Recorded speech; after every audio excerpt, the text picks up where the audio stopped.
이제 계속해서 두 번째 세션을 시작하도록 할 텐데요.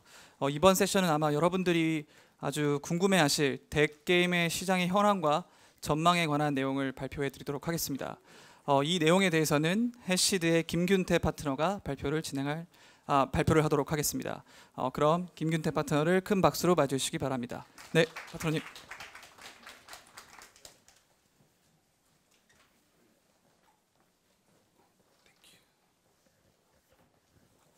네, 안녕하세요. 저는 해시드에서 해시드 랩스 프로그램을 총괄하고 있는 김균태라고 합니다. 제가 오늘 발표할 내용은 현재 블록체인 게임 시장의 현황과 앞으로의 전망에 대해서, 저희 해시드가 생각하고 있는 전망에 대해서 한번 발표를 해보겠습니다. 목차인데요. 일단 먼저 현황에 대해서 설명을 한번 해드리고, 그리고 아직까지 블록체인 시장이 그렇게까지 성숙해 있지 못한 시장입니다. 그래서 다수의 유저의 유입을 위해서 앞으로 넘어야 될 장애물들과 어떤 어프로치로 해결들을 하고 있는지 그 시도에 대해서 소개를 해드리고요. 그리고 저희가 과거 인터넷과 모바일 시장을 통해서 학습을 하는 이제 복습 시간을 가진 후에 이를 토대로 향후 블록체인 게임 시장이 어떻게 될 것인가에 대해서 한번 말씀을 드려보겠습니다. 블록체인과 암호화폐 기반의 게임은 2012년 4월에 사토시 다이스라는 게임으로부터 처음으로 출시가 됐습니다. 사토시 다이스는 2012년 매출 약 5억 원 정도를 기록을 했고요. 2017년 10월에 이더리움 네트워크에서 센세이션을 일으켰던 크립토키티스가 출시가 되었고요. 2017년 매출이 약 120억 원 정도를 기록했습니다. 그리고 2018년 8월에 이오스 나이츠가 이오스 퍼블릭 블록체인 위에서 런칭이 되었고요. 2018년 12월 한 달 매출을 약 7,800만 원 정도를 기록을 했었습니다. 2018년 9월에 이오스 다이스라는 갬블링 덱이 나왔고요. 저 갬블링 덱은 2018년 12월 중 하루 약 360억 원 정도의 거래량을 기록을 했었습니다. 저희가 초창기 앱스토어의 시장과 지금 가파르게 성장하고 있는 덱 시장을 한번 비교를 해본 장표인데요. 왼쪽에 보시는 왼쪽에 보시는 그래프는 초기 앱스토어 시장에서의 성장 그래프입니다. 보시면 앱스토어가 2008년도에 처음 출시가 되었었는데요. 2009년 앱스토어 매출이 약 8천억 원 정도, 그리고 2010년 매출이 한 2.1조 원 정도로 1년 사이에 한 2.6배가 성장을 했습니다. 그리고 오른쪽에 보시는 차트는 퍼블릭 블록체인 위에 있는 뎁들을 총계를 내서 나타낸 그래프인데요. 총 뎁 개수와 그리고 유니크 유저 수, 그리고 트랜잭션 개수, 전체 뎁 중에서 트랜잭션 볼륨을 US 달러로 환산한 그래프입니다. 저 그래프를 보시면 트랜잭션 볼륨 자체가 2017년에 총 150억 원 정도에 해당했고요. 2018년에 6.7조 원 정도로 한 447배 정도가 성장이 되었습니다. 물론 저 값 자체가 모두 매출로 이어지지는 않고요. 트랜잭션 볼륨이기 때문에 저중 일부가 게임 개발사의 매출로 돌아간다고 생각하시면 될 것 같습니다. 저희가 인터넷과 모바일 태생과 굉장히 뎁 시장을 비슷하다라고 생각을 하고 있는데요.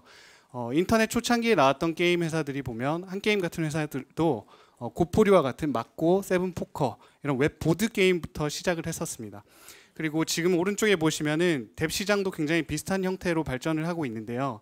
약 40% 정도가 저희가 알고 있는 전통적인 게임이라고 불리는 장르로 뎁들이 나오고 있고요. 그리고 한 15% 정도가 배팅, 갬블링 게임들이 나오고 있습니다. 그래서 도합 50% 정도 이상이 블록체인을 이용한 갬블링 또는 게임 앱이라고 보시면 될 것 같습니다.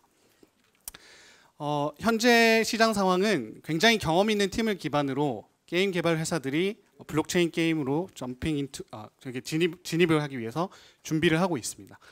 게임 개발에 경험 있는 팀들이 굉장히 고퀄리티 게임들을 개발을 하고 있고요. 가령 예를 들면 시드니에 있는 퓨엘 게임즈는 왼쪽에 보시는 가스 언체인드라는 게임으로 코인베이스, 널바나 캐피탈, 소라벤처스 등에게 총 24억 원 정도를 투자를 받았고요. 카드덱, 저 게임은 하스스톤이랑 굉장히 비슷한 게임이고요. 카드덱 프리세일로 한 28억 원 정도의 사전 매출을 일으켰습니다. 그리고 일본에 있는 더블점프닷 도쿄라는 스튜디오는 오른쪽에 보시는 마이크립토 히어로즈라는 게임을 개발을 했고 현재 일본 시장에서 TV 광고를 진행을 하고 있습니다. 전통 게임 시장에서 사전 구매와 굉장히 비슷한 개념인 이니셜 아이템 오퍼링이라는 프리세일 개념도 블록체인 게임에서 활발하게 등장을 하고 있습니다. 이렇게 한국에는 그럼 이 블록체인 게임을 개발하는 회사가 없을까라고 생각해 보실 수 있을 것 같은데요. 한국에도 많습니다. 이오스 나이츠를 개발하신 바다 스튜디오를 비롯해서 에브리팜과 윈드러너의 IP를 보유하고 있는 위메이드 엔터테인먼트의 자회사인 위메이드 트리, 그리고 카카오 전 1대, 2대, 3대, 4대 CTO님들이 다 투자하시는 슈퍼트리, 그리고 고폰이라는 게임을 개발한 바이너리 회사, 그리고 대기업으로 유명한 한빛소프트와 네오플라이도 있고요. 그리고 모스랜드로 유명한 리얼리티 리플렉션 회사도 있습니다.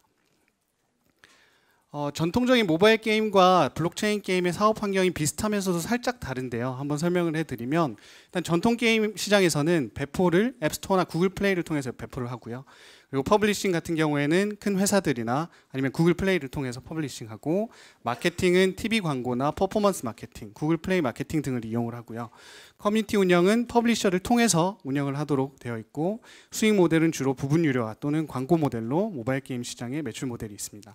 근데 블록체인 게임 시장은 배포, 퍼블리싱, 마케팅, 커뮤니티 운영이 거의 한 회사 또는 하나의 단체에서 이루어지는 경우가 많습니다. 댐 랭킹 사이트나 월렛 앱 회사들을 통해서 주로 배포나 퍼블리싱, 마케팅이 이루어지고요. 주로 HTML5로 게임을 개발을 하다 보니까 월렛 앱에서 자체적으로 앱 전환 없이 인앱 플레이가 가능한 게임들이 많습니다. 그리고 게임 회사들이 직접 또는 서드 파티를 통해서 소셜 네트워크를 적극 활용해서 커뮤니티를 운영을 하고 있고요. 수익 모델 같은 경우에는 블록체인 게임 안에서의 아이템 거래 수수료, 그리고 부분 유료와 배당 등 매우 다양한 시도가 이루어지고 있고, 아직까지 무엇 하나가 수익 모델로서 우위를 점하는, 모든 것을 만족하는 수익 모델이 이런 게 공식화가 되어 있지 않은 상황입니다. 그렇지만 전통 게임 시장에 비해서 아직까지 블록체인 게임 시장이 그렇게 크지가 않습니다. 뉴즈 리포트에 따르면 2018년도 모바일 게임 시장이 약 70조 원 정도의 규모라고 합니다. 그런데 블록체인 게임 시장은 게임이 아까 말씀드렸을 때 트랜잭션 볼륨이 약 1.5조 원, 그리고 갬블링이 1조 원, 두 개를 합치면 약 2.5조 원의 시장인데요. 이마저도 개발사의 매출로 따지면 훨씬 더 적어질 것이라고 생각을 할 수가 있습니다. 또한 오른쪽에 보시는 그래프는 예전에 이더리움에서 나왔던 크립토키티에서의 하루당 이더리움 볼륨과 하루당 평균적으로 크립토키티가 팔렸던 가격을 차트로 나타낸 그래프인데요.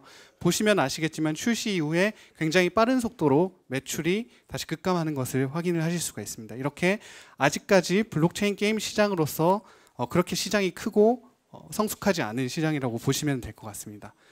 여기에는 여러 가지 이유가 있는데요. 이 매스 어답션이 일어나지 않는 이유들에 대해서 하나씩 좀 살펴보고 어떤 접근으로 그 해결을 시도하고 있는지 한번 설명해 드리고 넘어가겠습니다. 일단 첫 번째로 퍼블릭 블록체인들의 성능이 그렇게 빠르지가 않습니다. 이더리움 같은 경우에는 초당 30건에서 50건 정도의 트랜잭션을 처리할 수 있고요. EOS 퍼블릭 블록체인도 맥시멈 초당 4,000건 정도의 트랜잭션밖에는 처리할 수가 없습니다. 그러다 보니까 초당 처리할 수 있는 트랜잭션 수가 적다 보니 리퀘스트를 많이 처리를 하지 못해서 게임에서 훌륭한 게임이 나오더라도 네트워크에 컨제션이 일어나는 상황이고요. 그리고 두 번째로는 토큰을 사용하기 위해서는 거래소에서 토큰을 사야 돼요. 그래서 토큰을 사기 위해서 거래소에 가입을 해야 되는데 가입 절차가 상당히 복잡합니다. 여기 계시는 많은 분들이 크립토커런시 거래소에 한번 가입을 해보셨을 텐데, 가입을 하기 위해서는 주민등록증을 들고 화면에다가 셀카를 찍고 제출을 해야 돼요. 제출을 하고 나서 3일 정도를 기다려서 승인이 떨어지면 그제서야 토큰을 살 수가 있지만, 한국에서 주식이나 파생 상품을 거래해보지 못하셨던 분들은 토큰을 구매하는데도 여전히 어려움을 겪고 계십니다. 그리고 이 절차를 다 통과했다고 하더라도 덱을 사용하기 위해서는 모바일 월렛을 또 만들어야 돼요. 이 모바일 월렛 앱을 깔아서 실제로 깔아보시고 계정을 만들어 보신 분들은 아시겠지만, 프라이빗 키, 복잡한 월렛 키들을 개인이 관리를 해야 되고, 이 키를 복구하기 위해서 12개의 단어를 따로 적고, 이런 모든 UX가 굉장히 극악한 난이도입니다. 그리고 여기 보시는 월렛은 EOS 월렛인데요. 여기에 존재하는 소유자 권한이니 관리자 권한이니 이런 개념을 기존에 존재하는 통속적인 게임 유저들이 쉽게 알 수가 없는 개념들이라고 보실 수가 있을 것 같아요. 그리고 이 모든 과정을 다 통과했다고 하더라도 실제 블록체인 게임을 하기 위해서는 EOS 블록체인 같은 경우에는 CPU와 네트워크 밴드위스를 이용하기 위해서 내가 갖고 있는 EOS 토큰을 임대를 해야 하고요. 그리고 이더리움 블록체인 같은 경우에는 내가 갖고 있는 이더리움을 어떤 비헤이비어를 하나씩 수행할 때마다 가스피로 조금씩 소모해야 되는 개념이 있습니다. 그래서 지금의 UX는 도저히 전통적인 게임 유저들이 매스 어답션을 일으켜서 다 들어와서 게임을 플레이를 할 수 있을 만한 상황은 아니라고 볼 수 있을 것 같습니다. 이런 문제들을 해결하기 위해서 일단 기술적인 문제를 해결하기 위해서 여러 가지 시도가 있는데요. 일단 첫 번째로 온체인에서 이런 확장성, 아까 말씀드렸던 초당 트랜잭션을 처리할 수 있는 양을 늘리기 위한 접근들이 이더리움에서 이야기하는 샤딩 또는 비트코인 계열에서의 세그윗 같은 기술들이 있고요. 그리고 블록체인 바깥에서 해당하는 그 스케일러빌티 이슈를 해결하고자 하는 프로젝트인 트리니티 네트워크나 라이덴 네트워크, 플라즈마, 라이트닝 네트워크, 그리고 룸 네트워크나 셀러 네트워크 같은 여러 가지 기술들이 있습니다. 이 기술들은 현재까지 빈번하게 개발을 하고 있는 상황이고 열심히 연구 중인 상황이라고 보시면 될 것 같습니다. 그리고 월렛을 사용하기 위해서 극악한 UX를 개선하기 위한 노력들도 있는데요. 일단 왼쪽에 보시는 이 화면은 EOS에서 갬블링 뎁으로 거의 1등을 달리고 있는 벳다이스라는 게임 회사에서 관계자가 우리는 저 극악한 난이도의 월렛을 사용할 수 없고 실제로 우리 내부에서 월렛을 개발을 하고 있다. 그래서 훨씬 더 편하게 월렛을 쓰도록 하겠다라고 발표를 했던 내용이고요. 오른쪽에 있는 저 화면은 스캐터라는 US 블록체인과 이더리움을 동시에 사용할 수 있는 월렛 회사가 기존에 있는 프라이빗 키와 퍼블릭 키의 개념 없이도 개인이 갖고 있는 이메일 주소나 모바일 폰 넘버, 페이스북과 같은 소셜 어카운트로 굉장히 쉽게 월렛을 사용할 수 있도록 하겠다라고 발표를 한 내용입니다.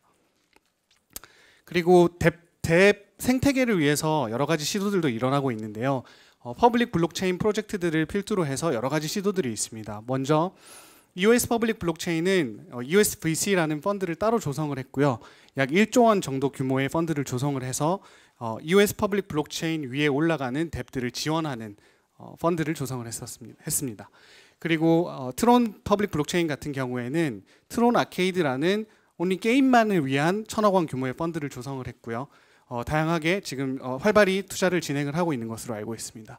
또한 온톨로지 또한 2,000억 정도 규모의 온톨로지 뎁 인센티브 프로그램을 시작을 했고요.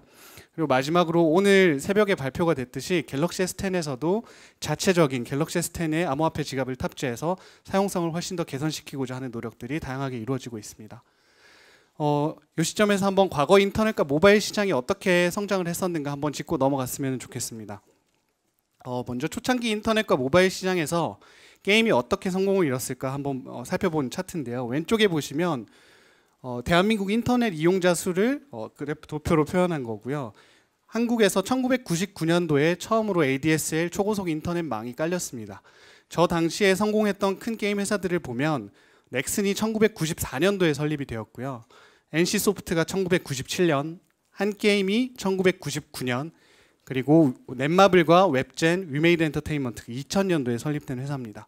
그리고 모바일 게임 시장으로 넘어오면서 앱스토어가 애플에서 2008년도에 처음 출시가 되었고요. 그리고 카카오 게임하기가 2012년에 출시가 되었습니다. 저 당시에 성공한 모바일 게임 회사들을 살펴보면 데브시스터즈가 쿠키런을 만든 데브시스터즈가 2007년도에 설립이 됐고요. 애니팡을 만든 썬데이토즈와 433은 2008년도에 설립이 됐습니다. 그리고 아이러브커피를 만들었던 파티게임즈는 2011년도에 설립이 된 회사고요. 그리고 드래곤플라이트로 유명한 넥스트플로어는 2012년에 설립이 되었던 회사입니다. 이렇게 보시듯이 플랫폼들이 탄생하기 전에 먼저 회사가 설립이 되어 있고 다양한 시도를 하던 회사들이 초창기의 특수 효과를 누렸다고 보실 수가 있을 것 같습니다. 그리고 이 차트는, 이 장표는 카카오 게임하기 전후의 모바일 게임의 성장 곡선인데요. 2012년에 카카오 게임하기가 나오면서 모바일 게임의 시장 규모 성장률 또한 급격하게 성장을 했고요. 아래쪽에 보시면 카카오 게임하기에 올라온 누적 게임 수인데 2012년에 10개, 2013년에 180개, 2014년에 520개로 불과 2년 만에 급격하게 성장했었음을 알 수가 있습니다. 그리고 오른쪽에 보시듯이 카카오 또한 2012년에 카카오 게임하기를 출시한 이후 흑자로 전환이 되었고 저 당시에 다양한 게임들이 출시가 되면서 글로벌하게 굉장히 많은 다운로드를 일으켰습니다. 이렇게 플랫폼이 굉장히 중요한데요. 한국에서는 지금 블록체인 플랫폼으로 누가 뛰어들고 있나 굉장히 궁금하실 것 같아요. 여기 보여드리는 이 두 회사는 한국에서 이미 소프트웨어로 플랫폼 사업을 하고 계시는 회사들의 자회사고요. 일단 왼쪽에 보시는 클레이트는 카카오의 자회사인 그라운드X가 개발을 하고 있는 퍼블릭 블록체인 프로젝트입니다. 2019년 상반기 중에 메인넷 런칭이 예정되어 있고요. 게임, 컨텐츠, 헬스케어를 포함해서 이커머스, 금융 등 다양한 분야에 적용이 가능한 블록체인을 개발을 하고 있습니다.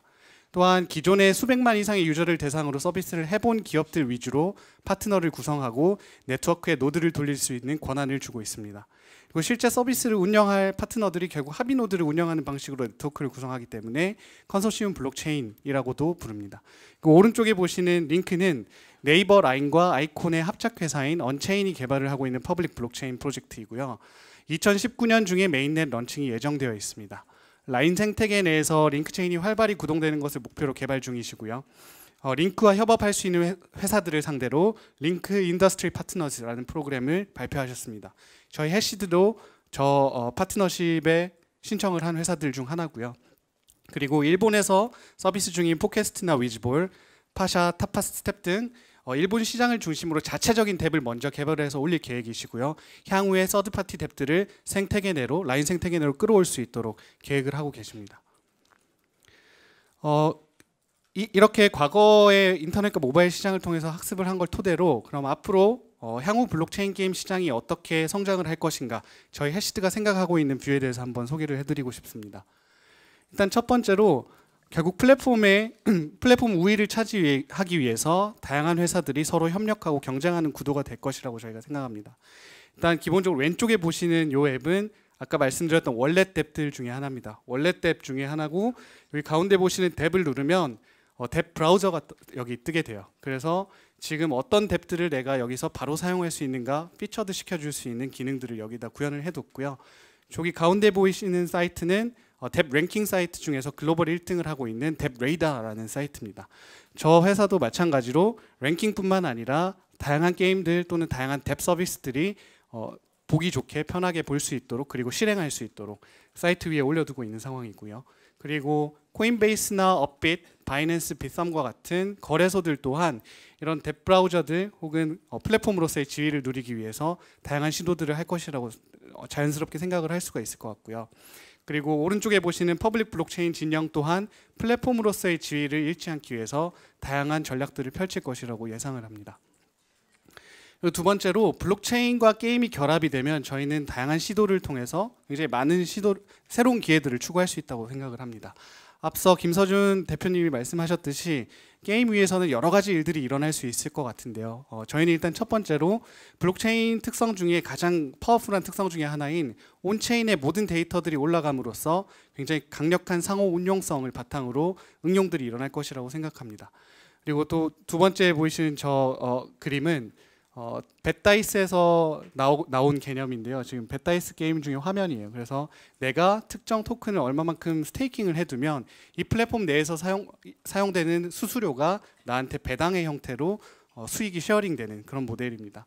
그래서 이 개념 자체가 제가 갖고 있는 소유권을 누군가한테 임대해주고 그 소유권에 대한 임대에 대한 보상을 누군가한테 받을 수 있는 시스템이라고 볼 수가 있는데, 저희 과거 소장농 지주 시대 때를 생각을 해보면 지주는 자신이 갖고 있는 땅, 자산을 소장농에게 빌려주고 임대해주고, 소장농은 거기에서 일어나는 농사를 지어서 경작물을 세금으로 일정 부분 수익 쉐어링을 해주는 개념입니다. 이런 개념 또한 게임에서 되게 재미있게 녹여서 게임성으로 만들 수 있다고 저희는 생각을 하고 있고요. 그리고 블록체인 프로젝트 자체가 디지털 세상에서 누군가의 자산의 소유권을 인정을 해주는 개념이 녹아들어 있다 보니까 너무나 자연스럽게 게임 내 아이템 거래를 통해서 소비와 생산이 결합되는 개념이 저희는 앞으로도 많이 등장할 것이라고 생각을 하고요. 마지막으로 탈중화가 된 네트워크에서는 공정하게 난수를 생성할 수 있기 때문에 누군가가 확률을 조작할 수 없다라고 생각해서 이 또한 매우 중요한 피처 중에 하나라고 생각을 합니다. 그리고 이렇게 다양한 피처들을 활발하게 시도해 볼 수 있는 회사는 지금 존재하는 큰 게임 회사들보다는 오히려 인디게임 회사들이나 몸집이 작은 소규모의 회사들이 훨씬 더 빠르게 다양한 시도를 해볼 수 있지 않을까라고 생각을 합니다. 블록체인 게임이 인터넷 모바일 게임 장르에서보다도 앞으로 훨씬 더 빠르게 성장할 것이라고 저희가 생각을 하는데요. 모바일 게임 시장에서 캐주얼 게임이 나온 후부터 더 복잡다단한 RPG까지 성장하기까지 약 4년에서 5년 정도의 기간이 걸렸습니다. 그 전에 온라인 웹 시장에서는 훨씬 더 오래 걸렸었고요. 약 10년에 걸쳐서 개발이 됐고요. 근데 블록체인 게임 시장에서는 이 모바일 게임 시장에서보다도 훨씬 더 빠르게 게임 장르의 발전이 일어날 것이라고 저희가 생각을 하고 있습니다. 하지만 조금은 다를 수 있다고 생각해요. 왜냐하면 예전 웹 시장, 온라인 게임 시장에서 성공했던 게임을 그대로 모바일에 갖고 와서 실패했던 경우도 굉장히 많아요.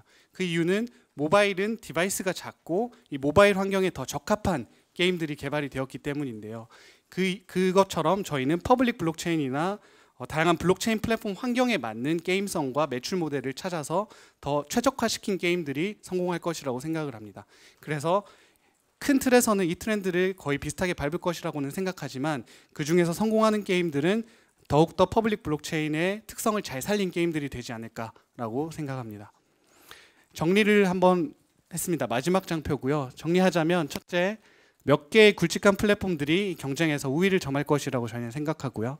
두 번째는 경험 많은 개발자가 지금 점점 더 많이 유입되고 있는 상황이고 이들 중에서는 플랫폼 초기 특수를 노리는 사례가 나오며 전통적인 게임 시장에서도 앞으로 관심을 많이 갖게 될 것이라고 생각합니다. 세 번째는 웹과 모바일 게임 장르에서처럼 장르의 발전이 있을 거고 이보다도 더 빠른 속도로 장르가 발전할 것이다라고 생각하고요. 네 번째는 블록체인 게임만이 가질 수 있는 특징을 게임 기획에 녹이는 다양한 시도가 이루어질 것이라고 생각합니다. 다섯째로 웹이나 온라인과는 달리 모바일 디바이스에 알맞은 형태의 게임성을 띈 게임이 성공했듯이 블록체인 또한 플랫폼에 알맞은 형태의 게임성을 띈 게임들이 성공을 할 것이라고 생각하고요. 마지막으로 블록체인을 이용해서 성공적인 게임성과 매출 구조가 만들어지면 이는 빠르게 공식화가 되고 다른 회사들이 다양한 외형을 씌워서 이 공식을 그대로 따라할 가능성이 높다고 생각합니다. 네, 이상으로 제 발표를 마치겠습니다. 네, 감사합니다.